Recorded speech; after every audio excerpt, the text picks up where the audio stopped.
First semester में पढ़ने वाले स्टूडेंट्स के लिए दिल्ली यूनिवर्सिटी ने एनरोलमेंट नंबर जारी कर दिए हैं और उनका एग्जामिनेशन रोल नंबर भी आ चुका है। लेकिन इन सारे विद्यार्थियों को जरूरत है कि ये अपना जो यूनिवर्सिटी का एग्जाम का पोर्टल है उस पर रजिस्ट्रेशन करें। रजिस्ट्रेशन करने के लिए आपको जो हम लिंक शेयर करेंगे उस लिंक पे आपको क्लिक करना है और क्लिक करने के बाद आप अपना एनरोलमेंट नंबर या फिर एग्जाम रोल नंबर आप उस पोर्टल पर एज ए यूजर आईडी डालेंगे और कैप्चा डालेंगे। जैसे ही आप ये सब डालते हैं तो आपके रजिस्टर्ड मोबाइल पर एक ओटीपी आएगा और उस ओटीपी के आते ही आपके लिए जो समर्थ पोर्टल है स्टूडेंट का, यानी कि एग्जामिनेशन ब्रांच का जो पोर्टल है एग्जाम फॉर्म भरने के लिए ओपन हो जाएगा। मुझे उम्मीद है कि आप जो मैंने जानकारी दी है उसको आप ठीक से करके अपना एग्जाम फॉर्म ठीक से भरेंगे। Okay, good luck. एनसीवैक के फर्स्ट ईयर में जिन स्टूडेंट्स ने एडमिशन लिया है उनके इनरोलमेंट नंबर जनरेट हो चुके हैं।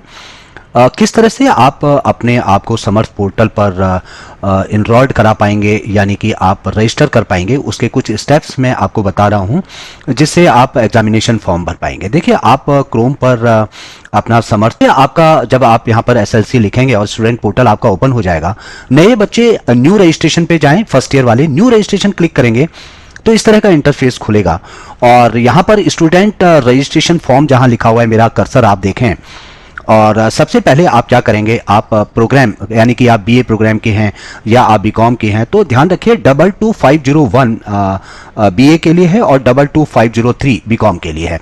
जैसे मैंने यहाँ पर एक बच्चे का अभी रजिस्टर किया है, ये बीए का बच्चा है। अब जैसे नाम का आप ध्यान रखें कि आपके 12th पे या 10th की मार्कशीट पे जो नाम है उसको ही आप भरें, या जब आपने एडमिशन लिया है उस समय पर जो आपका नाम है वो यहाँ आप लिखें। देखिए अंजलि है, यहाँ पर मोड ऑफ रजिस्ट्रेशन में आप डालें एनरोलमेंट नंबर। ओके, यहाँ पर जो शीट मैंने शेयर की है वहाँ से आप अपना नंबर डालें और ये कैप्चा बहुत ध्यान से भरें।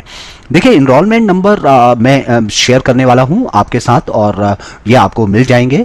बस ये ध्यान देना है कि आप यहाँ जब अपने आप को रजिस्टर करें तो वो बीए बीकॉम का ध्यान रखें और अपने एनरोलमेंट नंबर का ध्यान रखें। ओके, ये डालते आप सबमिट करें और जैसे ही आप सबमिट करते हैं आपके रजिस्टर्ड जो ईमेल है और मोबाइल नंबर है उस पर एक ओटीपी आ जाएगा।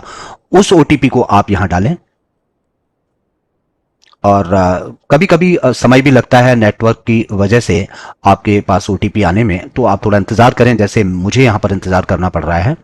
तो जैसे आप ओटीपी डालते हैं तो फिर आप एक तरीके से ये मान के चलें कि समर्थ पोर्टल पर आपका रजिस्ट्रेशन हो चुका है। जैसे ओटीपी आया और ओटीपी हमने यहाँ पर डाला है तो आप सबमिट कीजिए और सबमिट करने के बाद यहाँ पर आप अपना दोबारा जो भी पासवर्ड आप डालना चाहें उस पासवर्ड को आप डालें और उसे कंफर्म भी करें उस पासवर्ड को। देखिए, जैसे यहाँ पर मैं डाल रहा हूँ कि ये पासवर्ड एक बच्चे का है जिसको मैंने डाला है और उसके बाद फिर यहाँ पर हम कंफर्म पासवर्ड करेंगे। ठीक है, यह आप बहुत केयरफुली करें क्योंकि ये हमेशा के लिए 4 साल के लिए आपके पास रहने वाला है और सबमिट करें। सबमिट करने के बाद देखिए ये दोबारा आपको कहेगा कि आप इस पोर्टल पर एंट्री करें, तो यहाँ आप अपना डालें अपना यूज़र नेम, अब आपका एनरोलमेंट नंबर है और पासवर्ड डालें जो आपने डाला, जो अभी बनाया है, और उसके बाद आप तुरंत इसको सबमिट करें। सबमिट करते ही ये देखिए एक बार फिर आपसे कहेगा कि वेरिफिकेशन कोड कहेगा कि आप यही स्टूडेंट हैं या नहीं है। दोबारा फिर आपके पास एक ओटीपी आने वाला है आपके मेल पर और रजिस्टर्ड जो आपका मोबाइल नंबर है। कितनी बार जैसे कोड अगर आपने डाला है तो गलत भी हो जाता है, तो बिल्कुल आप चिंता ना करें। जैसे ही आप दोबारा फिर करेंगे तो इस तरीके से दोबारा आपके पास फिर वेरिफिकेशन कोड ओटीपी आएगा जो आपको यूनिवर्सिटी भेजती है। फिर आप लॉगिन करें। लॉगिन करने के बाद इस तरह का इंटरफेस आपका खुलेगा। अब यहाँ जो आपको स्टेप्स फॉलो करने हैं, आपने फ्री कोर्स सिलेक्शन में जाना है और उसके बाद यहाँ पर कोर्स सिलेक्शन में जाना है और कोर्स सेलेक्ट आप कर्सर देखते रहें, फिर यहाँ पर आप अपना सेलेक्ट योर कोर्स, आप अपना कोर्स को सेलेक्ट करेंगे। ओके, और यहाँ देखिए वो सब्जेक्ट हैं जो आपको भरने हैं। ठीक है, बहुत केयरफुली आप ये सब भरें। जब आप अपने पेपर सेलेक्ट करते हैं तो आपको यूपीसी कोड पता होना चाहिए, तभी आप ये भर पाएंगे। जैसे पहले हिस्ट्री का भरा है और उसके बाद फिर आपका पॉलिटिकल साइंस का पेपर, फिर DSC 3 में देखिए सेलेक्ट हमने किया है, फिर पॉलिटिकल का जो आप मेजर पढ़ते हैं। यहाँ पर जेनरिक का पेपर है, और ये जेनरिक के पेपर को आप जो भी पेपर आप पढ़ रहे हैं, तो जैसे हिंदी का हमने जेनरिक दिया हुआ है बीए में फर्स्ट में, तो ये आपको यूपीसी और पेपर टाइटल बहुत ज़रूरी है, क्योंकि बहुत सारे यहाँ पर सब्जेक्ट आपको दिखेंगे, तो वहाँ आप गलत ना करें। जैसे हिंदी सिनेमा और उसका अध्ययन पढ़ रहे हैं, एईसी के अंदर देखिए आप जो सब्जेक्ट पढ़ रहे हैं वो ईवीएस पढ़ रहे हैं, तो हमने ये भी सेलेक्ट किया। उसके बाद सेक में जो आप पेपर पढ़ रहे हैं, तो वो भी यहाँ पर हमें सेलेक्ट करना होगा, जो इंग्लिश का हमने लिया है पर्सनालिटी डेवलपमेंट का। और वैक के अंदर भी जो पेपर आपको दिया गया है वो ये पेपर टाइटल और यूपीसी आपको फिर आप सबमिट कर दीजिए।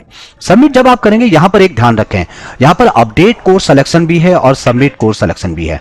अगर आपको लगता है कि कोई गलत पेपर चूज कर लिया गया है तो घबराने की जरूरत नहीं है, अपडेट कोर्स सिलेक्शन आप करें और उसके बाद अपडेट करते ही फिर आप सबमिट, जब आपने अपडेट कर दिया, मान लो कोई गलती है, तो आप फिर सबमिट कोर्स पे जाइए, ये ओके कहेगा।